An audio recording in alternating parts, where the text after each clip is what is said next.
Ang Lakers ang inaasahang team ngayon na magiging active talaga bago ang trade deadline next year or pwedeng mapaaga depende sa magiging pangangailangan ng mga to sa role player, center man o power forward na makakatulong sa championship window nila tulad ng hinahabol ngayon nitong si LeBron at Luka. Si DeAndre Ayton kasi ngayon nagiging roller coaster pa ang performance at stats ngayon sa Lakers, pero nakikita na nagkakaroon na yan ng magandang chemistry at team dynamics at mas nasusubukan talaga ngayon ang pagiging main center niyan sa Lakers habang walang Luka at LeBron nakatulong. Pero ngayon nakikita naman ng marami na parang mas nagiging maganda pa ang performance at nagiging compatible yan kasama itong si Austin Reeves. Si Ayton sa 4 na games ngayong regular season sa Lakers nakapag-average agad yan ng 12.5 points, 7 rebounds per game. Kontra Kings nakapagtala yan ng 22 points, 15 rebounds at sa buong debut game niya ngayong regular meron yan 10.6 rebounds per game. Kaya hindi na rin masama sa pag-uumpisa ng season na to. Sa ngayon kasi nakikita na kahit papano nagiging effective to at nalalabas ang potential niya sa Lakers. May ilan pang mga LA fans na sinasabing mas nakikita nilang masayang araw ngayon itong si Ayton sa lineup kasama ang Lakers. Ang problema kasi dyan sa nagiging takbo ng laro ni Ayton, inconsistency pa rin talaga sa defensive output. Kaya nakikitang solusyon dyan makakuha ang Lakers ng support, power forward o center sa market na papasok sa trade asset ng Lakers dahil wala na silang sapat na cap space para gumawa ng mabigat na trade ngayon at kumuha ng top tier pa na center. Kaya kung kailangan nga raw talaga ng Lakers ng suporta para dito kay Ayton o kay LeBron o Luka at Reeves para mas pataasin ang pagiging champion contender nila, kinakailangan nga raw talaga na gumawa pa ng isang hakbang ang Lakers na magpapatibay lalo sa kanilang roster. Lalo na ngayon na si LBJ matatagalan pa at pwedeng magkaroon ng minutes restriction dahil na rin sa mga iniinda nito sa katawan. Di na lang kasi magretiro no?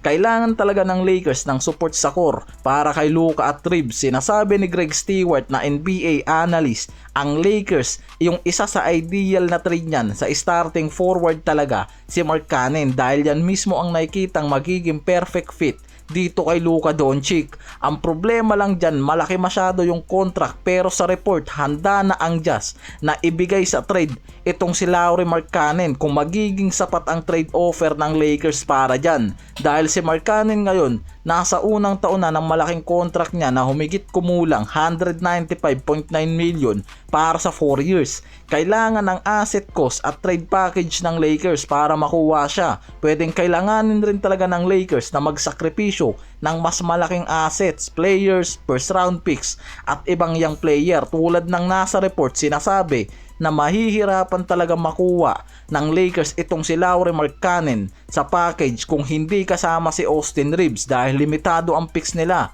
Pero kung hindi si Reeves ang gagamitin ng Lakers, pwedeng may ibang araw tulad nila Rui Hachimura, Gabe Vincent, Maxi Kleber o itong si Dalton Knecht kasama dyan, kasama pa yung 2 first round pick. Kaya parang naka-all in din talaga ang Lakers para dito kay Lauri Markkanen.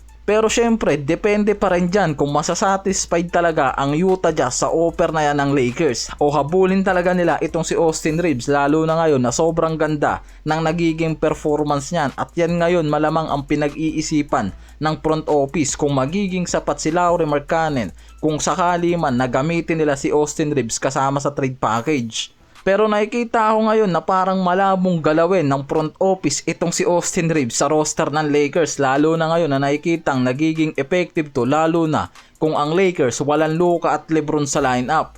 Ang Dallas naman ngayon mukhang inabot na talaga ng kamalasan. Nakuha man nila ang panalo kontra Indiana Pacers dahil sa dalawang kalamangan, inabot naman ang injury sa kalagitnaan ng game itong si Davis at sa report meron niyang lower leg issue.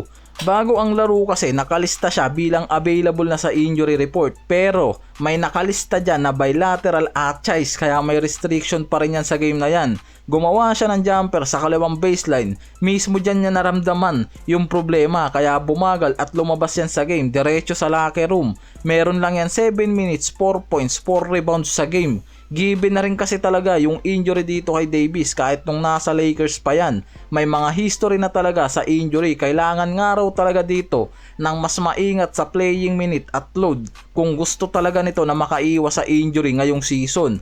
May maintenance o precaution ngayon sa report pero wala pang actual talaga na report about sa injury na nakakomit ngayon nitong si AD. Kaya may signify na may posibilidad na may mas malalim pa na problema ngayon itong si AD. Wag naman sana dahil lalong magkakandaleche-leche ang Dallas.